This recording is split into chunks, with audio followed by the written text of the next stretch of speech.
সেখানেও আশা কর্মীদের যে বিক্ষোভ, সেই বিক্ষোভ রীতিমতো ফেটে পড়েছেন তারা ক্ষোভে।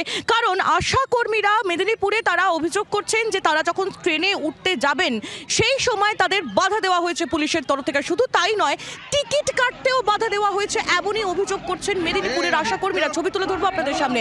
পশ্চিম মেদিনীপুরের এই ছবি আপনারা দেখতে পাচ্ছেন, যেখানে আশা কর্মীরা তারা কলকাতায় স্বাস্থ্য ভবন অভিযানের জন্য তারা যখন রওনা দিতে যাচ্ছিলেন সেই সময় টিকিট কাটতে বাধা দেওয়া হয় আশা কর্মীদের। কথা বলবো চম্পক দত্ত, আমাদের প্রতিনিধি রয়েছেন আমাদের সঙ্গে টেলিফোন লাইনে। চম্পক, কি আপডেট, কি অভিযোগ আশা কর্মীদের?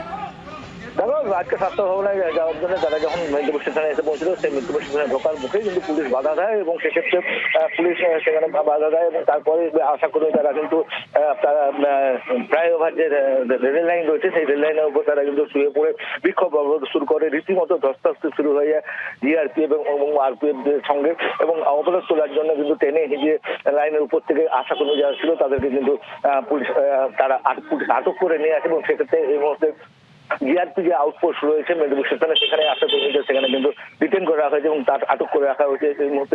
এবং পরিষ্কারভাবে পুলিশ যেটা জানাচ্ছেন, তার কোনোভাবেই তারা যাতে না যেতে পারে সেই কথা কিন্তু বারবার তারা জানাচ্ছেন। এবং সেক্ষেত্রে বিভিন্ন জায়গায় নজরদারি চালাচ্ছে পুলিশ। স্টেশনের বাইরে যেমন রয়েছে, স্টেশনের মধ্যেও কিন্তু পুলিশকে আমরা দেখতে পেয়েছি বিভিন্ন জায়গায় রয়েছে। কোনোভাবেই যাতে কোনো আশা কর্মী ট্রেনে না উঠতে পারে সেটা কিন্তু নজরদারি জানানো হয়েছে। আর আশা কর্মীরা সেটাই বলছেন যে এক্ষেত্রে তাদেরকে জোরপূর্বক বাধা দেওয়া হচ্ছে।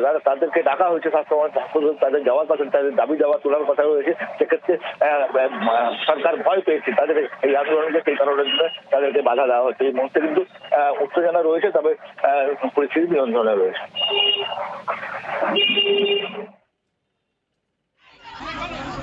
ধন্যবাদ, তুমি নজর রাখো চম্পক। চম্পক দত্ত আমাদের প্রতিনিধি ছিলেন আমাদের সঙ্গে। বাংলার আওয়াজ, বাঙালির আবেগ, জি 24 ঘন্টা।